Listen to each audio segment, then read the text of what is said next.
mère.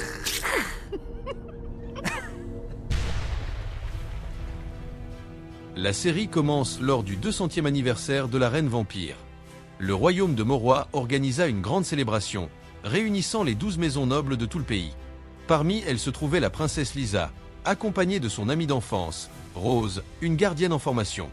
Le parrain de Lisa, Victor, était l'un des conseillers les plus fiables de la reine, et il assistait également à l'événement avec ses 2 filles adoptives. Cependant, ces 2 filles n'étaient pas encore reconnues comme nobles et occupaient un rang inférieur dans la société vampirique. Quant aux gardiens mi-vampires comme Rose, ils étaient relégués aux tâches de sécurité. Rose avait le privilège d'assister à la fête uniquement parce que Lisa l'avait personnellement invitée. La famille de Lisa était l'une des préférées de la reine, et cette dernière avait déjà désigné le frère de Lisa comme héritier présomptif. Bien qu'un vote fût encore requis, il ne s'agissait que d'une formalité. La fille cadette de Victor, Sonia, était même fiancée au frère de Lisa, ce qui en faisait la future reine, bien que leur union soit purement politique. Le frère de Lisa était connu pour ses manières de playboy, et lors de l'anniversaire de la reine, il était occupé à flirter avec une nouvelle conquête. C'est alors que les Strigois attaquèrent. Les gardiens se précipitèrent pour réagir, mais les sans-purs restèrent blissfully inconscients, perdus dans leur festivité. Après la fête, Lisa, Rose et leur famille rentrèrent chez elles de bonne humeur. Un avenir radieux les attendait. Le frère de Lisa était sur le point de devenir roi, ouvrant une nouvelle ère pour Morois, et Lisa avait prévu de nommer Rose comme sa gardienne personnelle pour leur prochaine expédition mondiale. Mais un accident de voiture soudain changea tout. Le frère de Lisa fut tué, et seuls Lisa et Rose survécurent à l'accident mystérieux. 3 mois plus tard, Lisa retourna à l'Académie des vampires, ayant enfin retrouvé son calme. Rose, qui avait déjà appris la nouvelle, sécha les cours pour l'accueillir, seulement pour être rapidement maîtrisée par un inconnu nommé Dimitri.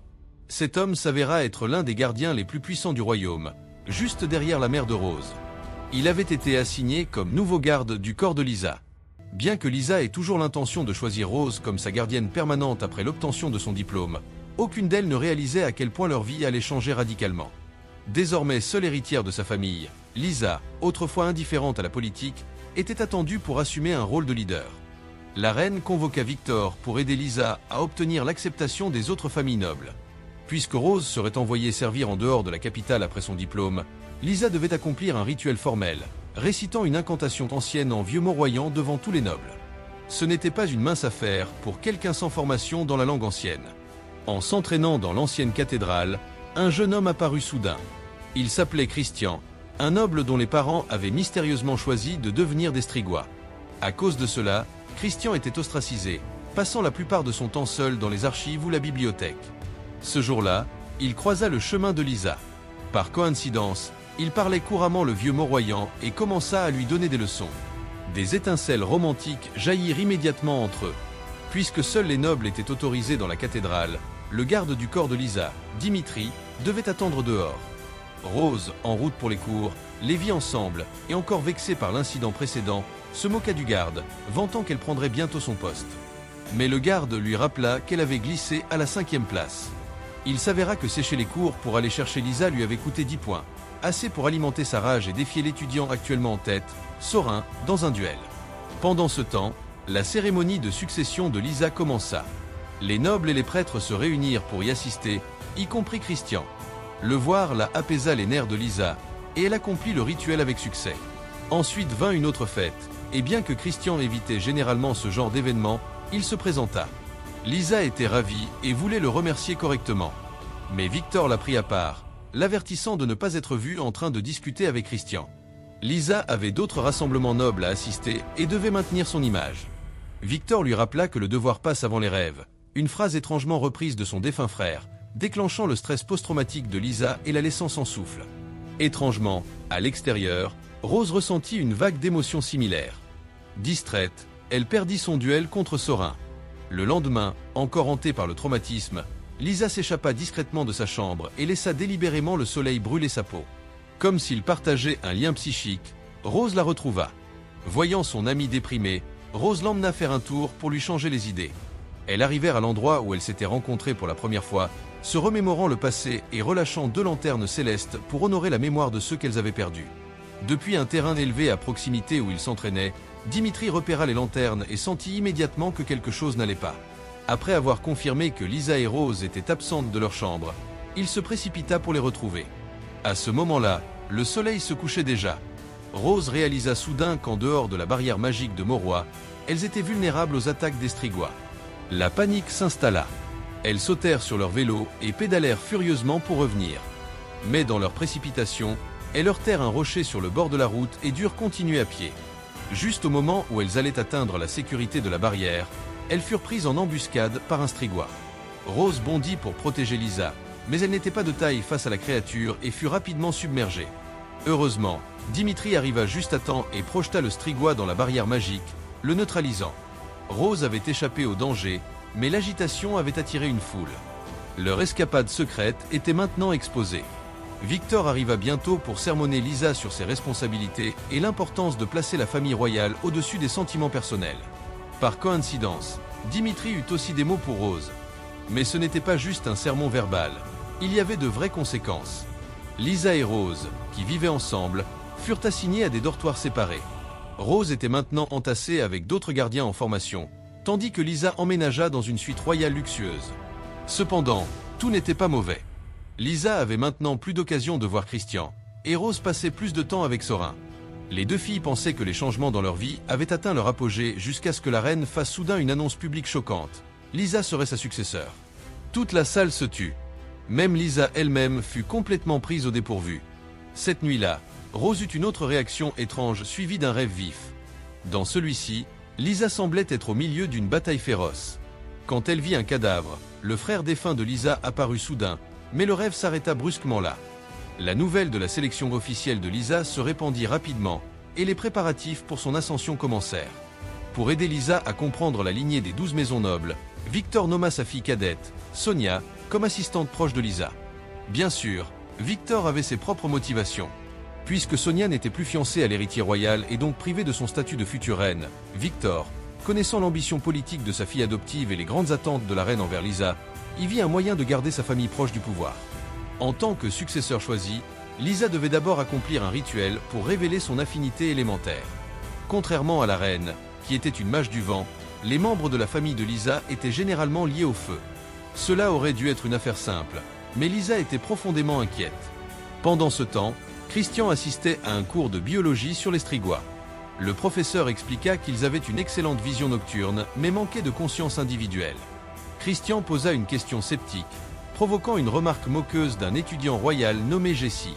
Jessie mentionna intentionnellement les origines des Strigois pour provoquer Christian, rappelant à la classe que les vampires qui vident un humain jusqu'à la mort, comme les parents de Christian l'auraient prétendument fait, pouvaient aussi devenir des Strigois. Ailleurs, Rose faisait face à une punition encore plus sévère. Elle fut assignée à des corvées doubles et convoquée pour une audience disciplinaire formelle dirigée par le directeur. Pire encore, il lui était désormais interdit de voir Lisa. Pour s'assurer que cette règle soit appliquée, le chef des gardiens assigna Dimitri pour la surveiller de plus près. Mais Lisa ne voulait pas voir Rose, elle voulait voir Christian. Bien qu'elle ait maîtrisé quelques sorts mineurs, Lisa n'avait jamais démontré de talent magique particulier. La dernière personne à avoir échoué son rituel d'éveil élémentaire était la fille aînée de Victor, Mia. Même la grande prêtresse n'avait pas pu l'aider. Finalement, elle fut soumise à une électrothérapie et ne se rétablit qu'après une longue réhabilitation. À ce jour, Mia, toujours sans don élémentaire, passe ses journées à communiquer avec les oiseaux. Désespérée d'éviter le même sort, Lisa supplia Christian de l'aider à découvrir sa véritable affinité. Mais même avec son aide, elle échoua à se connecter avec le feu, le vent, l'eau ou la terre. Alors que les émotions de Lisa montaient, Rose, qui était en plein entraînement de combat, ressentit à nouveau une connexion psychique, déclenchant une impressionnante explosion de puissance. Voyant ce potentiel, Dimitri commença à donner un entraînement spécial à Rose. Ce soir-là, le procès disciplinaire de Rose commença officiellement. Cette fois, la force brute ne résoudrait rien. Sans autre choix, elle se défendit en présentant son excellent dossier académique et son amitié de longue date avec Lisa, arguant qu'elle était plus que capable de devenir une excellente gardienne. Pendant ce temps, Lisa devenait de plus en plus anxieuse à propos de sa cérémonie d'affinité magique à venir. Rose ressentit instantanément sa panique et sans hésiter, abandonna le tribunal pour la retrouver. Dimitri, reconnaissant l'urgence, la laissa passer discrètement. Lisa s'ouvrit enfin. Elle admit que, bien qu'elle ne se soit jamais beaucoup souciée de la politique, la grande vision de son frère pour réformer le monde de Mauroy avait besoin de quelqu'un pour la porter. Si la couronne était saisie par un royal égoïste ou corrompu, tout le royaume en souffrirait. En entendant cela, Rose exprima immédiatement son soutien, encourageant Lisa à suivre son cœur. Encouragée par les mots de Rose, Lisa rassembla son courage et entra dans la salle de cérémonie. À ce moment-là, les citoyens de Mauroy à travers le pays regardaient l'événement se dérouler, impatients de découvrir l'affinité magique de leur future reine. La cérémonie était diffusée en direct à l'échelle nationale. Pourtant, Lisa, comme auparavant, échoua à provoquer une réaction des 4 éléments. Un lourd silence s'installa sur la foule. Christian, regardant depuis l'audience, se retourna et partit discrètement. Désespérée, Lisa fit une dernière tentative, et cette fois, le feu répondit à son appel. La foule éclata en acclamations, ravie qu'elle ait parfaitement hérité du don élémentaire de sa famille. La reine et Victor étaient visiblement satisfaits. Mais quand Lisa regarda autour d'elle, elle réalisa que c'était Christian qui l'avait secrètement aidée. Au lieu de se sentir triomphante, elle était accablée par la culpabilité, croyant qu'elle avait trompé son peuple. Dimitri lui rappela alors qu'il y avait autre chose qui requérait son attention. Il s'avéra que Rose risquait maintenant l'expulsion pour avoir abandonné son procès à mi-chemin. Sachant qu'elle ne pouvait rien faire de plus, Rose sortit boire avec ses camarades Sorinthe et May, se défoulant dans un bar. Cette fois, l'autorité de Lisa entra en jeu. Sous la pression de la future reine, le directeur n'eut d'autre choix que de réduire la punition de Rose à une mise à l'épreuve. Pourtant, Lisa ne pouvait se débarrasser de son malaise concernant son affinité. Elle confronta Christian, lui disant qu'elle ne voulait plus que quiconque intervienne en son nom. Christian, cependant, lui dit qu'elle possédait une forme de magie rare et puissante. À ce stade, le lien entre eux était devenu indéniable, et ce moment devint le tournant. Ils scellèrent leurs sentiments par un baiser passionné. À cet instant précis, Rose ressentit à nouveau la connexion psychique si intensément qu'elle s'évanouit, s'effondrant dans les bras de Dimitri, toujours vigilant. L'ami d'enfance Sorin ne put que rester là, le cœur brisé, en regardant Dimitri l'emporter. Pendant ce temps, même Mia, qui n'avait jamais montré d'affinité magique, avait quelqu'un qui la chérissait. Le professeur de biologie, qui n'avait jamais trouvé qu'elle était étrange, était profondément amoureux d'elle. Ensemble, ils étudièrent les Strigois et firent une découverte surprenante. Les attaques récentes suivaient un schéma distinct, comme si les Strigois testaient les défenses de l'Académie. Il semblait que la théorie de Christian était correcte. Les Strigois développaient une pensée indépendante. Le lendemain, Lisa rendit visite à Rose, apportant de bonnes nouvelles. Sa punition avait été réduite à un avertissement. Ravie, Rose partagea le secret de son lien psychique avec Lisa. Lisa fut stupéfaite, se demandant si cela pouvait être la magie unique dont Christian avait parlé. La scène se déplace vers une autre partie du royaume de Mauroy, où l'héritier royal imprudent, Jessie, ignora les avertissements de ses gardiens et insista pour quitter l'académie locale des vampires pour une virée. À son retour, le gardien de la porte était introuvable. Impatient, Jessie sortit de la voiture et appela, attirant ainsi un Strigois tapi dans l'ombre. Alors qu'il se précipitait vers sa voiture, la créature bondit sur le capot. N'ayant pas d'autre choix, Jessie traversa directement la barrière magique, incinérant le Strigois au passage. Mais dès que celui-ci mourut, tout un essaim de Strigois escalada le mur à proximité et commença à envahir l'académie. Une bataille était désormais inévitable. Au même moment, l'académie Saint-Jude était envahie de cadavres alors que les gardiens et les Strigois s'affrontaient dans une bataille brutale. Les gardiens parvinrent finalement à défendre l'école, mais au prix d'un coup dévastateur. La nouvelle du carnage à Saint-Jude se répandit rapidement, plongeant le monde de Mauroy dans la panique. Le nombre de gardiens survivants, déjà inquiétant, diminua encore davantage.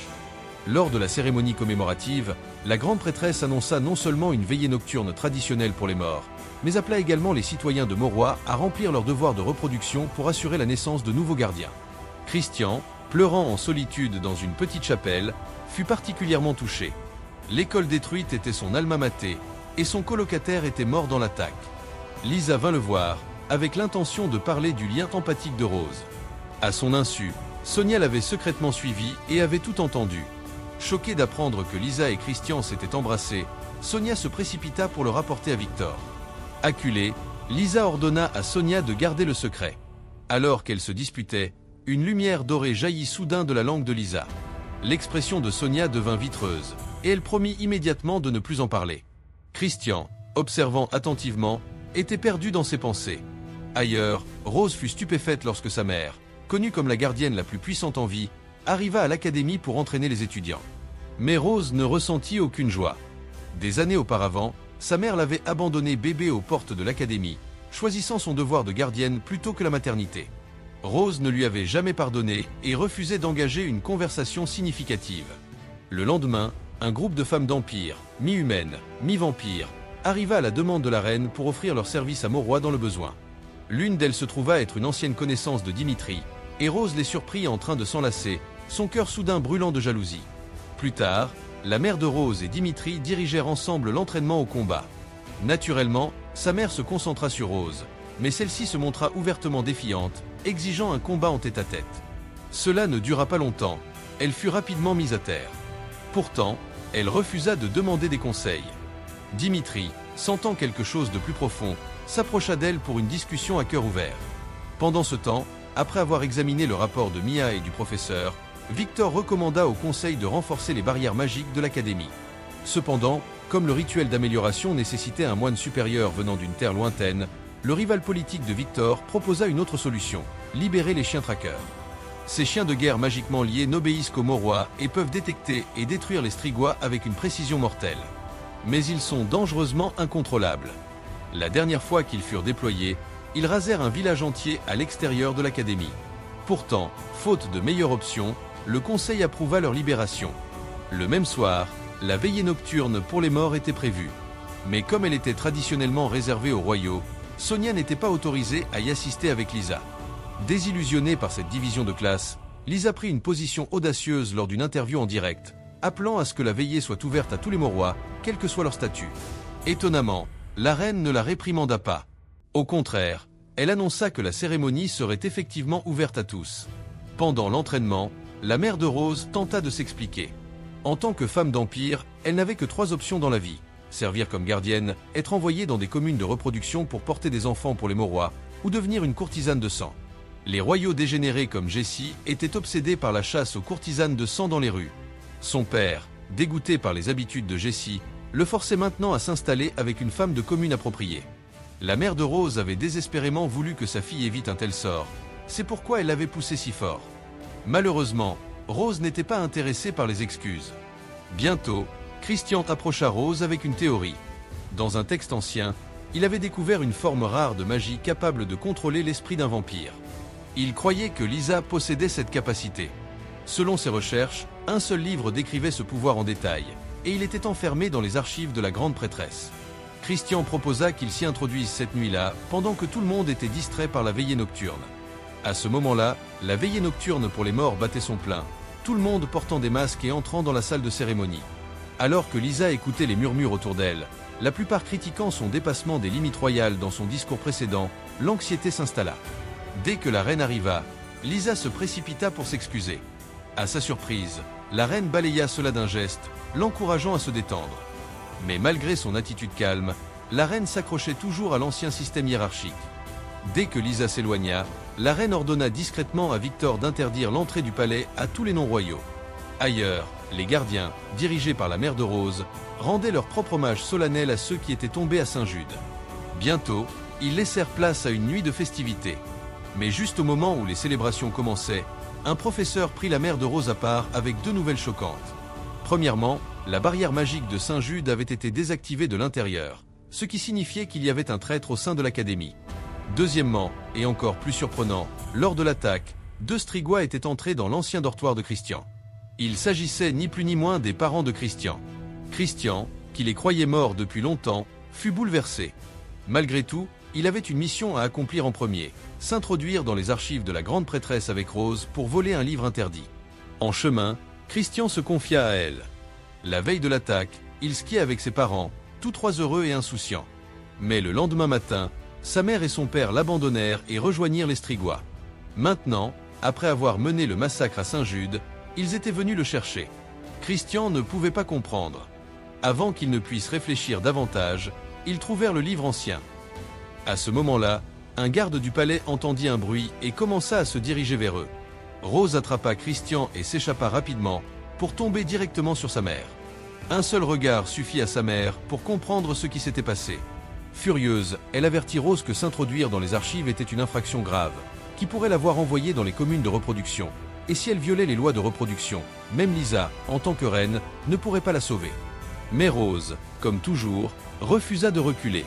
Ce ne fut que lorsque Dimitri intervint avec sa propre histoire qu'elle s'arrêta enfin pour écouter. Il avait autrefois été comme elle, assigné à protéger un ami royal. Son ami lui avait toujours dit de séparer les sentiments personnels du devoir. Un jour, lors d'une rare pause, Dimitri était absent lorsque le convoi du prince fut pris en embuscade par des Strigois. Le prince fut tué. Ce jour-là, Dimitri avait vu la veuve du prince travailler à la commune. Elle y avait fini après avoir perdu son mari. Rose comprit enfin le message et demanda à Dimitri de l'entraîner. De retour dans son dortoir, Christian trouva une surprise glaçante, une petite boîte sur son lit. À l'intérieur se trouvait l'os de la mâchoire de son colocataire. L'horreur le laissa sans voix.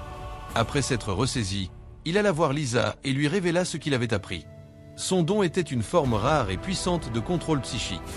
Sachant que Lisa était destinée à de plus grandes choses, il lui dit qu'elle ne devrait pas se laisser distraire par des sentiments romantiques.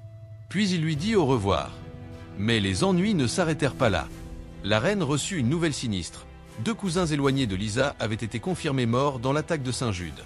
Désormais, Lisa était la seule membre survivante de sa famille. Et selon une ancienne loi de Mauroy, toute famille avec trop peu de membres perdait ses droits de vote au conseil, ce qui signifiait que Lisa perdait également son droit au trône. La personne qui avait découvert cette loi n'était autre que Tatiana, la nièce ambitieuse de la grande prêtresse et la même femme qui avait une brève liaison avec le frère de Lisa avant sa mort. De toute évidence, elle avait ses propres ambitions politiques. Pour aggraver les choses, les chiens traqueurs devinrent soudain incontrôlables et attaquèrent le moine venu renforcer les barrières de l'académie. La reine ordonna immédiatement à Victor de les faire mettre en cage. Victor, soupçonnant un acte malveillant, n'eut même pas le temps de commencer son enquête. Il s'effondra soudainement. Mia, pensant que Victor était mort, appela son partenaire en panique. Mais lorsque ce dernier arriva,